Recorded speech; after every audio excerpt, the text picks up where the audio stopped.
안녕하세요, 시드맨입니다. 이번 시간에는 V30와 노트 A 두 가지를 좀 비교해 보려고 하는데, 조금 편안하게 조금 이야기하면서 비교를 한번 해보려고 해요. 몇 가지 항목을 정해서 비교를 해볼 건데, 일단 두 개의 스마트폰의 사이즈가 좀 차이가 납니다.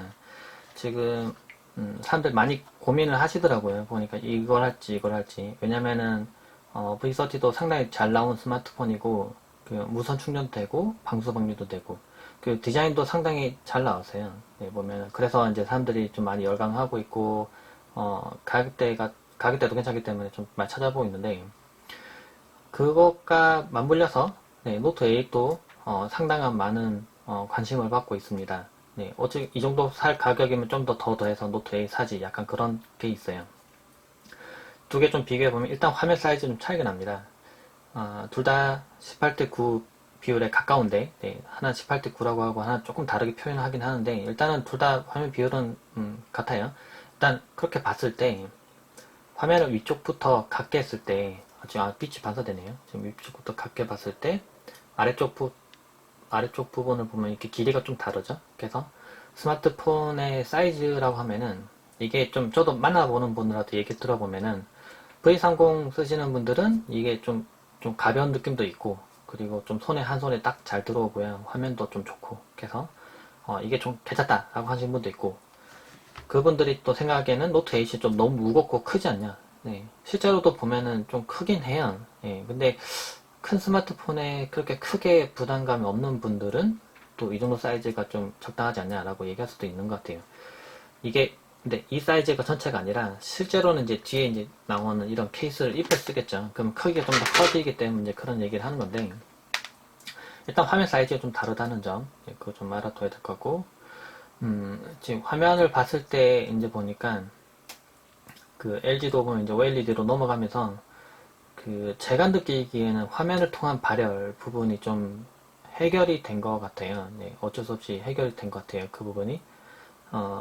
그러니까 타입을 바꾸면서 해결된 거죠. 그래서 발열 테스트도 제가 한번 해봤는데, 발열은 그렇게 많이 높진 않아요. 예, 문제가 될 정도로 온도가 똑같이 올라가서 화면 밝기가 줄어든다거나 그러지 않았기 때문에 좀 괜찮은 것 같아요. 카메라를 좀 비교를 해보면, 뒤쪽에 보면 이제 둘 다 듀얼 카메라로 되어 있습니다. 근데 두 개가 지향하는 바가 좀 달라요. LG 같은 경우에는 광각을 계속 밀고 나왔습니다. 한번 잠깐 했다가 그만둔 게 아니라 광각에 대한 사용자들의 니즈가 있기 때문에 그 부분을 집중적으로 파고들었어요. 그래서 VR 360 파노라마도 찍을 수 있는 광각 카메라가 들어가 있고, 그리고 듀얼 카메라에서 이제 그러니까 일반 카메라와 광각을 이용해서 아주 더 넓은 영역을 찍을 수 있도록 했습니다. 그래서 여행 같은 거 갔을 때 뭐 좀 특별한 VR 이미지를 만든다거나 또는 좀 넓은 이미지 만들 때 훨씬 유리한 부분이 있어요. 삼성 같은 경우에는 이것도 컨버터가 되긴 될 텐데, 컨버터를 따로 만들었습니다. 이렇게 렌즈가 이렇게 있어서 그 이전 버전 같은 경우도 나왔었죠. 그래서 이것도 호환되긴 될 텐데,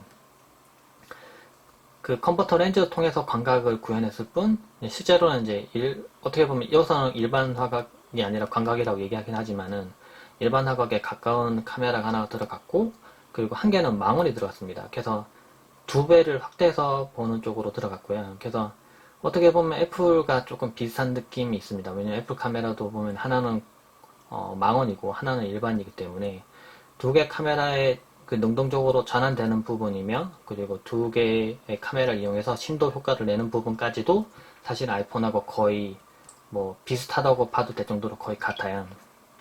일단 카메라 좀 들어가 보면, 카메라 실행해 보면, 네, 이렇게 봤을 때, 네, 둘 다 화질이나 뭐 선명도 그런 거는 둘 다 좋긴 좋아요. 근데 LG에서 알아둬야 될 거는, 광각 카메라는 아무래도 그 조리개 밝기도 좀 어둡고, 실제로 그 광각을 구현할 때 사실은 빛이 많이 필요하거든요. 그래서 그 약간 좀 저조도에서 광각을 찍으면 되게 좀 뭐라고 해야 되나, 지글지글 한다고 해야 되나, 좀 심하게 지글거려요. 예, 그건 어쩔 수 없는 부분이긴 하고, 그럴 때는 일반 화각으로 찍어야 될 것 같아요. 둘 다 좋은데, 네, 예를 들면 노트 8 같은 경우에는 이 화면을 그 전체 화면처럼 이렇게 꽉 채워서 볼 수 있는 기능이 있습니다. 얘도 마찬가지고. 근데 이렇게 하면 해상도가 낮아져요. 네, 그러니까 어떻게 보면 네, 좌우를 쳐내서 이렇게 위아래를 맞춘 거죠. 어떻게 보면은 그렇게 볼 수 있는데, 물론 화질이 떨어진다기보다는 화면의 전체 사이즈가 작아진다고 보시는 게 맞습니다. 그렇게 되고, 그리고 아이폰과 반대로 X2, X1 이렇게 표시하는데 이게 거꾸로 표현돼요. 아이폰이랑 지금 두 배 누르면, 그러니까 삼성 같은 경우는 해야 될 액션을 표시하고, 네, 지금 이걸 누르면 두 배 된다 뜻입니다. 아이폰은 거꾸로 이게 곱하기 1 돼 있어요. 이게 현재 상태를 나타내는 거죠. 그래서 이게 좀 차이가 있고, 삼성에서 이제 그 빅스비를 밀고 있는데, 빅스비 비전이라는 것도 여기서 이용할 수 있고요. 라이브 포커스는 여기 그 아이폰에서의, 네, 여기 아이폰이 있는데, 이것도 구매했던 건데, 네, 리뷰에서 많이 보여드렸죠. 어쨌든 여기서 나오는 그 인물 효과와 라이브 포커스가 거의 같은 내용입니다. 네, 조금 더 추가된 거라면 이제 따로 이미지를 저장시킬 수가 있고, 라이브 포커스 촬영 후에 심도 효과를 또 따로 조정할 수 있도록 한 게 있어요. 그 스티커 기능은 사실은 이것도 다른 앱에 사용하는 그런 기능인데, 이거를 기본으로 넣어서 카메라에 뭐 별도로 뭐 다른 거 설치하거나 그럴 필요 없이 기본적으로 스티커 기능을 좀 유용하게 쓸 수 있도록 해놨어요. 그래서 참고로 스티커 기능을 이용하고 얼굴이 들어있지 않더라도 약간 그 뽀샤시하게 이쁘게 나오기 때문에 이걸 이용하면은 좀 이쁘게 사진 찍을 수가 있어요. 이런 부분도 들어간 거는 나쁘지 않은 것 같아요. 근데 LG도 만만치 않죠. 네, 이거를 갖다 이기기 위해서 또 다른 기능을 넣습니다. 그래서 이걸 좀 살펴보면 모드에 보면은 예를 들면 몇 가지 하나씩 볼게요. 전문가 모드에 들어가 보면 여기 보면 그래피라는 모드가 있고요. 그래피에 들어가 보면은 여러 가지 미리 세팅이 된 템플릿들이 존재합니다. 이 눌러보면은 이건 조리개 1.6에 조리개는 뭐 변경이 안 되니까 어차피 1.6에 화이트 밸런스가 4600K 그리고 노출 시간이 60분의 1초 ISO가 400 이렇게 표시가 되어 있는데 그러니까 여기 보이는 뭐 폭죽 터트리는 거나 아니면 뭐 야간 뭐 이런 걸 모두 선택하면은 원래 전문가 모드에서는 일일이 다 설정해야 되거든요. 근데 이거를 좀 쉽게 미리 프리셋을 만들어 놨습니다. 그래서 좀 쉽게 조정할 수 있도록 해놨는데 삼성은 그게 없어요. 예를 들면 프로 모드에 들어가서 조작을 하는데 다 일일이 사용자가 직접 설정해야 됩니다. 무슨 프리셋이 있어서 뭐 쉽게 설정할 수 있도록 그렇게 해놓지는 않았어요. 물론 뭐 필터 효과 같은 거를 이용해서 좀 그런 거 따로 앱을 추가해서 할 수 있는 기능을 해놨는데 이런 식으로 LG처럼 적극적으로 놓지는 않습니다. 예, 물론 나중에는 어찌 될지 모르겠지만 근데 LG도 조금 아쉬운 거는 밑에 있는 이미지가 너무 그림으로만 돼 있어서 사실은 저도 이걸 보고는 이걸 언제 이 모드를 써야 되지? 언제 이 모드를 써야 되지? 조금 애매해요. 이게 아무래도 뭐 예를 들면 빨리 달리는 자동차가 있어서 예를 들면 셔터 스피드 우선 모드 뭐 이런 식으로 써 있거나 뭐 아니면 이럴 때 찍으면 좋습니다 하고 설명글이 써 있으면 정말 좋을 것 같은데 그렇게 해놨는 데 있더라고요. 네, 나중에 이게 추가되면 좋겠습니다. 개인적으로는. 네. 그리고 제가 깜빡할까봐 미리 말하지만 그 하단에 홈 버튼 부분을 고정시키는 메뉴가 노트 8에도 있었죠. 갤럭시 S8 플러스에도 있었고 갤럭시 S8에서도 있었고 근데 LG에서도 생겼습니다. 네, LG V30에서도 생겨서 왼쪽 하단에 있는 이 삼각형을 누르면 숨기거나 고정시킬 수가 있어요. 지금 숨겨졌죠? 다시 누르면 고정이 됩니다. 한 번만 누르면 고정이 되고요. 그래서 좀 더 화면을 넓게 쓸 수 있는 이 옵션을 제가 넣으라고 많이 권유했었고 실제로 이게 들어갔어요. 저는 이제 진짜 이거는 잘한 거라고 생각합니다. 근데 한 가지 아쉬운 거는 예를 들면은 뭐 아무거나 틀어볼까요? 일단 들어갔을 때 이렇게 들어갔을 때 화면을 확대할 수 있는 옵션이 있습니다. 화면을 확대할 수 있는 옵션이 있거든요. 그런데 아직 V30에서는 유튜브에서 동영상을 확대한다거나 최대한다거나 홈 버튼을 숨긴다는 거나 그런 기능이 아직은 구현이 안 됩니다. 없어요. 아직은 기능을 안 넣은 것 같아요. 넣으려고 지금 하고 있겠죠? 설마? 저는 하고 있다고 믿고 싶습니다. 네, 믿고 싶은데 일단은 그런 기능이 있고 카메라에서 또 지금 카메라 설명하다가 자꾸 다른 얘기를 하네요. 일단은 카메라에서 보면은 시네 비디오 이걸 엄청 밀고 있어요. 이거는 좀 더 전문화 영역에 들어가는 동영상 촬영을 할 수 있는 기능입니다. 네, 뭐 보면 디로그나 어쨌든 그 모든 영역대에 동영상을 찍을 수 있도록 했고 거기에 맞춰서 또 효과도 적용할 수 있도록 해서 아주 전문가용 카메라로 찍은 듯한 그런 효과를 적용할 수 있다고 합니다. 그래서 실제로 보면은 관광 영역에서의 촬영에서도 밝은 야외에 나가서 사진 찍어보면은 품질이 안 떨어져요. 꽤 잘 나옵니다. 예, 개인적으로 정말 만족하는 기능이기도 하고 사진이 너무 잘 나와서. 그리고 저는 개인적으로 카메라에서 모드에서 네, 여기 있네요. 360 파노라마. 이건 이전부터도 있었던 기능이라고 어느 분도 또 댓글을 알려주셨는데 G6에서도 많이 썼던 기능으로 제가 소개했기도 했고, 왜냐면 잘 모르시는 분들이 많았어요. 왜냐면 삼성에도 이런 모드가 있습니다. 찾아볼게요. 카메라에 들어가 보면 모드에서 모드, 네, 지금 모드에서 파노라마라는 게 있어요. 근데 이거 말고 다운로드에 들어가 보면은 아마 여기 나올 텐데, 여기 아닌가요? 지금 이게 아니네요. 지금 보니까 예를 들면은 자동에서 나오라, 안 나오지. 네, 보면은 여기 파노라마 말고 멀티뷰, 지금 여기 안 보이네요. 혹시 보면 약간 그걸 흉내내 듯한 모드가 있었는데, 그걸 막상 해보면 어떠냐면은 이렇게 움직이면은 화면이 따로 움직이긴 해요. 근데 되게 거칠어요, 움직이는 게. 삼성은 그렇습니다. 근데 LG는 되게 부드럽게 그걸 구현을 했어요. 그래서 360 파노라마를 제가 이걸 팁을 설명하면서도 따로 소개했었는데, 정말 카메라 기능에서 써볼 만한 기능입니다. 실제로 이게 그 360 파노라마로 찍은 이미지인데요. 이거 눌러보면은 지금 제가 이렇게 세로로 계속 찍으면서 이 이미지가 하나로 이어 붙은 건데요. 이게 어찌 보면 VR 이미지입니다. 이렇게. 왜냐면 얘를 이렇게 두고요. 제가 움직이면 그거에 맞춰서 움직여요. 예를 들면 이렇게 놓고 이렇게 움직이면 지금 보이죠? 이게 되게 부드럽게 움직이기도 하고, 네, 되게 잘 움직이고 화질도 너무 좋습니다. 개인적으로는 이게 확대해도 별로 안 거치고 깨끗해요. 지금 어느 장소인지 분명히 알 수 있도록 나왔고요. 지나가는 사람도 지금 잘 보이고 깨끗해요. 지금 그래서 이런 기능들이 있기 때문에 어떻게 보면 그 VR 카메라를 이용하지 않더라도, 네, 아주 간단하게 이런 이미지를 만들 수 있기 때문에 무척 유용하게 쓸 수 있는 기능 중 하나입니다. 그리고 이 이미지는 구글 포토로 올려서 사용도 가능해요. 그래서 다른 사람한테 공유할 때 무척 편리하게 쓸 수 있습니다. 그리고 구글 포토에 올라갔을 때도 개인적으로는 360도 파노라마 이미지 뭐 이렇게 치면은 이게 검색에서 다 나와요. 그래서 이런 사진들을 많이 찍어두면 여행 같은 거 갔을 때, 그러면 나중에 그 장소를 이렇게 한 장만 딱 이렇게 찍으면 여기만 보일 텐데 삥 둘러서 다 찍기 때문에 아주 기억에 남는 사진을 만들 수가 있겠죠. 편의 기능의 차이를 좀 보면은 개인적으로 생각했을 때는 아무래도 노트 8이 기능이 좀 더 많긴 많아요. 당연하겠지만은 펜 같은 부분 때문에도 그렇고요. 그리고 이제 화면을 봤을 때 예를 들면은 한 가지 뭐 간단한 걸 보여드리면은, 예를 들면은 뭐 어디 인터넷 웹서핑을 이렇게 하고 있었습니다. 하고 있었는데 그 홈으로 가기 위해서 예를 들면은 이게 숨겨져 있다고 해봅시다. 숨겨져 있는데 그러면은 그 예를 들면은, 네, 지금 V30 같은 경우에는 밑에서 위로 올리고요. 그 다음에 홈을 눌러야 홈으로 가요.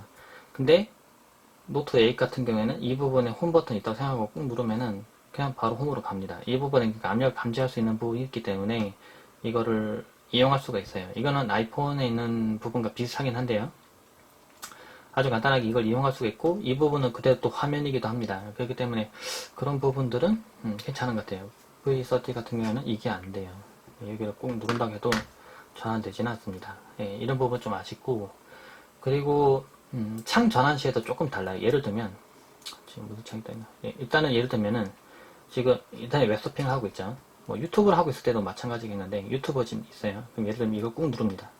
그러면은 밑에 이용력으로 가져가면 팝업을 합니다. 지금 이걸 팝업을 하고요. 위로 가져가면 이거를 분할을 합니다. 예, 팝업을 한다고 이렇게 놓으면은 팝업이 돼요. 이렇게. 예, 아까 방금 그 유튜브 한 거 이걸 팝업이 돼요. 여러 개의 창을 갖다가 작게 띄울 수가 있습니다. 근데 그 V30에서 한번 해보면은, 네, 이것도 길게 예를 들면은 꾹 누르면 위로 올리면은 멀티 윈도우로 생성이 가능해요. 근데 팝업은 연결이 안 되도록 되어 있어요. 예, 이런 부분들이 좀 차이가 나는 거죠. V30보다 노트 8에서 그러니까 자잘한 그 사용자 편의 기능들이라고 해야 되나? 좀 그런 것들은 좀 많이 들어가 있어요. 예를 들면 또 듀얼 메신저 기능 같은 경우도 추가가 되어 있고, 그리고 펜을 이용한 라이브 메시지를 보내는 거, 그림 그려서 바로 이렇게 좀 쉽게 보낸다거나 그런 부분들도 다 노트 8은 적혀 있습니다. 물론 그 V30 같은 경우에도 괜찮은 기능도 있어요. 그래서 제가 따로 이거에 팁만 되는 정보들을 따로 유튜브에 또 V30 팁이라고 해서 좀 올려놨습니다. 그래서 그 부분도 참고해서 보시면 좋을 것 같고, 일단 편의 기능만 놓고 근데 사진을 비교해보면 네, V30보다는 노트 8이 좀 더 기능이 많긴 많아요. 설명할 만한 기능들이 좀 많긴 많아요. 그건 사실 어쩔 수 없는 부분이긴 합니다. 지금 여기 여러 개의 스마트폰 나와 있지만 뭐 V20, 아이폰 7 플러스 뭐 여러 개 나와 있지만은 이건 G6고요. G6 플러스 여러 개 나와 있지만 여기서 이제 펜이 지원되는 거는 노트 8만 있네요. 지금 이것만 있는데 이건 이제 노트에 펜이 내장이 되어 있습니다. 근데 이 펜을 이용해서 할 수 있는 게 많아요. 생각보다. 그래서 뭐 그림을 그린다거나 뭐 갑자기 예를 들면 뭐 메모를 해야 될 경우 생기면 막 이렇게 막 글자 쓰면서 메모를 해놓을 수 있습니다. 이렇게 해놓고 물론 그 요즘은 블루투스 키보드도 많고 뭐 그렇기 때문에 키보드 타이핑 할 수도 있지만은 막 예를 들면 갑자기 뭐 그림을 그려서 막 설명해 준다 그럴 때는 뭐 제한이 따르겠죠. 근데 이거는 그게 가능해요. 어떻게 보면 펜 필기도 워낙 정확하고 글자 쓰는 느낌도 너무 좋습니다. 그리고 과거에 나와 있던 그 S펜보다 되게 슬림해졌고, 그리고 손에 쥐고 쓰기에도 좀 편해요. 가볍기도 가볍고. 그래서 이거를 통한 그 편의 기능이 너무 좋습니다. 근데 그 V30 같은 경우도 새로운 펜이 뭐 좀 처음에 나오기 전에는 뭐 새로운 펜이 뭐 추가돼서 나올 거로 뭐 생각도 되고 뭐 막 그랬었는데 뭐 펜을 부러뜨리고 그래서 근데 실제로 나왔을 때는 펜에 대한 기능은 그렇게 많이 추가되지는 않았어요. 그러니까 없다고 해야 되나? 여기 보면은 캡처 플러스라고 있는데 여기서 이제 그 이렇게 뭔가 그린다거나 할 수 있는데 터치펜을 이용해서 하는 거죠. 근데 아무래도 이게 그 S펜이 있는 여기서 이제 입력하는 이런 느낌 이렇게 빠르게 온 거 그런 것과는 비교해 보면은 물론 속도는 빠른데요.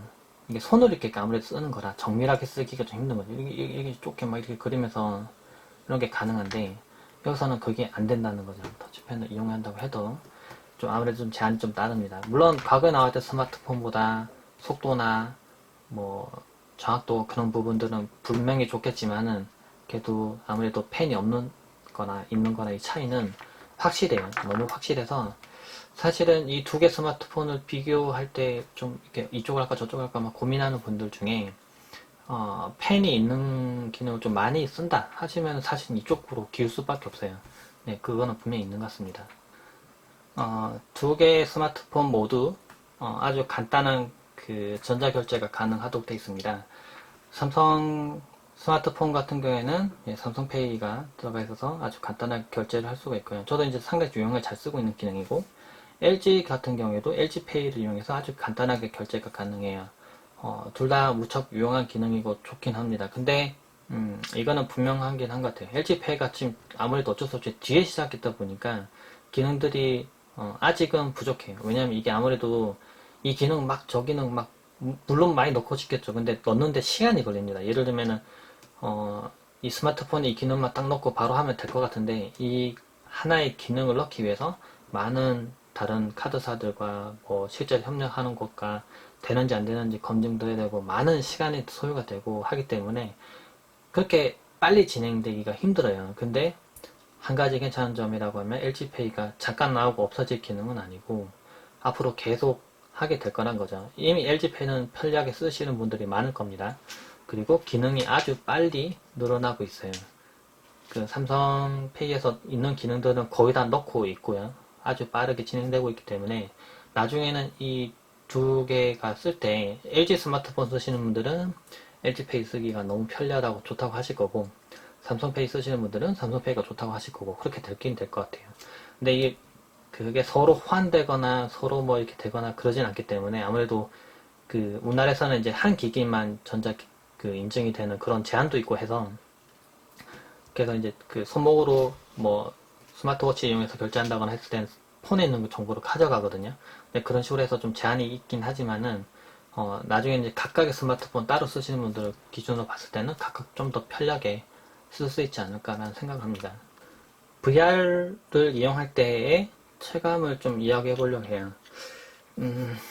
일단은 보면은, 네, 이 뒤쪽에 지금 제가 구매한, 네, 기업 VR이 있는데, 이게 좀 웃긴 게 너무 딱 해당 연도에 나온 스마트폰 딱 맞춰서 사실 좀 나와요. 그러니까 점점점 크게 커졌습니다, 이게. 그래서 커져서 나중에는 이제 이게 길이도 늘어날 수 있도록 해서 좀 더 작은 스마트폰도 지원할 수 있도록 됐긴 돼 있는데, 이게 아무래도 단자가 연결되는 방식이다 보니까 노트 8은 장착되긴 하는데 좀 뻑뻑하게 겨우 장착이 돼요. 좀 이게 좀 아쉽긴 하시는데, 근데 지금 얘기하려는 건 두 개의 VR 성능입니다. 두 개가 화면이 둘 다 이제 비슷한 특성을 타기 시작해서 어떻게 보면 응답 속도가 많이 빨라졌어요. 그래서 VR 이미지를 같이 봤을 때 이전에 나와있던 스마트폰, V20나 뭐 이런 스마트폰과 비교해 봤을 때 확실히 체감은 좋긴 하더라고요. 왜냐하면 고정된 장소에서 어떤 특정 피사체가 이렇게 왔다 갔다 움직이는 거에서는 크게 차이를 못 느끼는데, 만약 제가 보고 있는 상태로 고개를 좌우로 이렇게 움직이면은 전체 화면이 왔다 갔다 하겠죠. 그럴 때 그 잔상, 그리고 빨리 따라온 속도 느낌, 그런 부분들이 둘 다 스마트폰이 화면 특성이 비슷해지면서 거의 좀 비슷한 느낌을 받을 수가 있었어요. 확실히 느낌은 좋아졌습니다. 근데 개인적으로는 VR을 통한 뭔가 하는 부분에서는, 컨텐츠를 소비하는 부분에서는 삼성이 좀 더 이제 이런 기기도, 전용 기기도 내놓으면서 좀 더 잘 구색을 맞춰놓은 부분이 있어요. 근데 한 가지 아쉽다면, 이걸 구매하면서도 느꼈던 거지만은 유료 컨텐츠가 좋은 게 많아요. 무료에서는 좋은 게 별로 없습니다. 예, 별로 볼 것도 없고요. 그래서 게임을 한다거나 좀 괜찮은 거 할 때 느끼려면은 컨트롤러가 어디 갔나요? 어쨌든 컨트롤러도 있거든요. 지금 잠깐 안 보이는데, 그런 걸 이용해서 뭔가 하는 부분들이나 봤을 때는 삼성 게 좀 더 좋긴 했습니다. 근데 V30도 이제 화면으로 보는 부분이나 체감 부분들은 많이 따라왔다는 점은 좀 확실한 것 같아요. 두 개 스마트폰의 배터리 성능을 좀 비교를 한 적이 있습니다. 그때 블루투스를 뭐 한쪽은 켜있고 한쪽은 뭐 장치에 연결 안 돼 있었고 그랬었는데, 뭐 그거 가지고 이제 뭐 좀 얘기가 됐긴 됐었는데, 근데 블루투스를 통한 배터리 소모량이 그렇게 엄청나게 많지는 않기 때문에, 그리고 제가 테스트한 시간이 엄청나게 길지는 않기 때문에 한 4, 5시간 정도 테스트했었기 때문에 그렇게 많이 차이 난다고 보기는 좀 힘들 것 같아요. 그리고 장치가 연결돼서 계속 연결 찾고 있는 상태도 아니었고, 그래서 그런 거 봤을 때 두 개 스마트폰의 배터리를 봤을 때는 V30이 오히려 배터리는 조금 더 오래 갔어요. 네, 화면 크기로 인한 배터리 소모량이나 뭐 상태 컨디션 그런 걸 봤을 때는 사실은 비슷하다고 볼 수 있는데, 떨어지는 양을 봤을 때 제가 비교해보니까 갤럭시 S8 플러스하고 비교해보면 갤럭시 S8 플러스가 배터리가 더 오래 가더라고요. 더 오래 가고, 그거가 조금 더 오래 갔던 게 이제 V30. 근데 아무래도 화면 사이즈가 있기 때문에 그걸 감안해서 보면은 약간 비슷한 정도라고 봐도 될 것 같아요. 근데 한 가지, 이거는 제가 좀 더 확인해야 되는데, V30 같은 경우는 이제 유선을 통해서는 고속 충전이 가능한데, 무선을 통해서는 고속 충전이 안 되는 걸로 저는 확인했습니다. 제가 직접 해보니까 고속 무선 충전기를 제공하고 하는 부분이 있지만, 실제로 충전해보면은 9V가 들어가지는 않더라고요. 그래서 제가 좀 더 다른 충전기로도 테스트를 해야 되지만, 일단은 좀 그런 부분이 있어서. 근데 아무래도 충전할 때 속도라고 해야 되나? 그런 부분들은 유선으로 했을 때는 둘 다 빠르고, 무선으로 했을 때는 이제 아무래도 노트 쪽이 좀 더 빠르기 때문에 그런 부분에 대한 것도 있는 것 같아요. 그리고 이게 또 그것도 있긴 합니다. 스마트폰이 무조건 충전이 빨리 되는 거면 좋은 거냐? 예전에 소니 스마트폰을 리뷰하면서 보여드렸던 거긴 하지만, 배터리가 계속 만충전된 상태로 오래 유지를 하면 사실은 좋지는 않아요. 그래서 이제 소니 스마트폰은 90%까지는 빨리 충전하고 나머지 10%를 깨우기 전까지만 천천히 충전하는 형태로도 진화를 했는데, 그리고 전압이 점점 떨어져요. 충전할수록. 이거는 이제 계속 유지가 돼요. 두 개 스마트폰은. 그래서 이제 차이가 좀 있는데, 그래서 무조건 고속 충전이 좋다라고 얘기해도 좀 애매하긴 해요. 그래서 밤에 충전할 때는 무선 충전도 나쁘진 않아서. 근데 잠깐 올려놓고 무선 충전이 빨리 되기를 원하시는 분들이라면 좀 아쉬울 수 있을 것 같아요. V30가 좀 아쉬울 수 있을 것 같은데, 이 부분은 배터리 성능 같은 부분은 제가 따로 영상 올려놓은 부분이기 때문에 그 부분 한번 꼭 봐주시면 좋을 것 같아요. 시간은 그래도 좀 많이 걸린 영상이거든요. 그래서 그거 좀 보시면 좀 차이가 날 것 같습니다. 두 개 스마트폰을 안투투 벤치마크를 해보고 있는데요. 결과가 나왔는데요. 지금 보니까 점수 차이가 조금 나긴 나네요. 세부 함부도를 보면은 그렇게 엄청나게 많이 나는 건 아니지만 조금씩 차이가 납니다. 보면 메모리 같은 부분에서 좀 차이가 나고요. 물론 두 개의 스펙이 좀 차이가 나기 때문에 이 정도 점수차는 원래 날 수 있을 거라 생각합니다. 그리고 실제로 써봤을 때는 둘 다 아주 빠른 스마트폰이긴 해요. 둘 다 지금 일부러 그 여러 가지 앱이 깔려 있는 상태이고, 그 다음에 좀 클린하지 않은 상태도 지금 테스트 일부러 했습니다. 그래서 예전에 벤치마크를 뭐 만드는 분하고도 얘기를 한번 해봤었는데, 이게 벤치마크 툴이 스마트폰의 모든 성능 평가에 완벽하게 부응해서 나타내지는 못한다고 합니다. 왜냐면은 실제 사용자들이 사용할 때는 클린한 상태로 쓰는 게 아니거든요. 뭐 여러 가지 앱도 이것도 실행하고 저것도 실행하고 그런 상태로 사용하기 때문에 그런 부분도 반영해야 되는데 그게 생각보다는 어렵다고 합니다. 근데 보통은 이런 테스트 할 때 둘 다 클린한 상태로 깨끗하게 해놓은 상태로 테스트를 보통 하죠. 그러면 이제 두 개의 스마트폰이 가지고 있는 가장 기본적인 베이스에서의 성능이 나올 겁니다. 근데 막상 아까 계속 그렇게 비교한 상태로 그냥 추적하지 않고 둘 다 테스트 해봤는데 점수는 이 정도가 나와요. 근데 둘 다 사용해봤을 때 제가 느낌으로는 둘 다 빠른 폰이에요. 둘 다 할 때 뭔가 버벅인다거나 좀 이렇게 앱 할 때 뭔가 이렇게 좀 느려진다거나 좀 많이 이상한 느낌 뭐 그런 거는 그렇게 많이 받진 않았어요. 둘 다 좀 되게 빠르거나 쾌적하거나 그런 느낌 많이 받았고, 반대로 이 스마트폰 쓰다가 다른 스마트폰 쓰니까 조금 버벅이는 게 좀 느껴지더라고요. 거꾸로. 그 정도로 둘 다 스마트폰은 좋은 스마트폰이긴 합니다. 제가 최근에 올려놓은 영상에 이 두 개 스마트폰의 발열을 비교한 영상이 있어요. 발열 비교하면서 했던 테스트가 이제 UHD 동영상 촬영을 할 때 어느 만큼 테스트했을 때 발열이 어느 정도 올라가는지 테스트했었는데, 그 영상이 거의 끝나고 계속 더 켜놔봤어요. 그랬더니 온도가 조금은 더 올라가더라고요. 한 53도 정도까지도 이제 V30가 이제 올라가는데, 얘도 한 50도 정도까지 올라갔고요. 근데 그 동영상 촬영을 할 때 이제 그 시간 제한이 없는 쪽은 V30이기 때문에 조금 더 좋은 점이 있었긴 합니다. 이것도 사실 평가 항목에 넣으면은 이제 동영상 촬영할 때 어느 게 더 길게 좀 괜찮게 촬영되는가라 봤을 때는 이제 V30가 조금 더 나은 점이 있고요. 삼성 스마트폰 같은 경우에는 UHD 동영상 촬영 시에는 10분의 제한이 있어요. 10분 촬영하고 끝나고 다시 잠깐 시간이 걸리고 다시 녹화 버튼 눌러서 동영상 촬영을 해야 됩니다. 그게 조금 불편하긴 하더라고요. 그 부분 사이에 이제 잠깐 공백은 어쩔 수 없이 촬영을 못하는 부분도 생기고, 그런 부분들이 있습니다. 두 개의 스마트폰을 제가 좀 여러 가지 이야기를 하면서 좀 비교를 해봤는데, 둘 다 각각의 매력이 있는 스마트폰인 것 같아요. 뭐 어느 스마트폰이 무조건 좋다, 너가 이거 선택했으니까 너가 잘못된 선택이다 이렇게 얘기하기가 좀 애매합니다. 두 개가 가지고 있는 가격대도 조금 다르고 두 개가 가지고 있는 그 느낌도 좀 다르기 때문에, 근데 제 생각에는 아까 좀 여러 가지 얘기했지만은 펜을 좀 많이 쓰는 분들이라면은 이쪽이 좀 아무래도 좀 좋을 것 같고요. 광각 카메라나 그리고 360 파노라마, 그 아까 촬영할 때 동상에서 시내 비디오처럼 조금 특별한 영상 등을 좀 찍고 싶다. 동영상 촬영할 때 조금 길게 연속으로 큰 용량 파일을 만드는 경우가 많다. 그런 분들이라면은 V30가 조금 더 나을 것 같아요. 네, 제 결론은 좀 그렇습니다.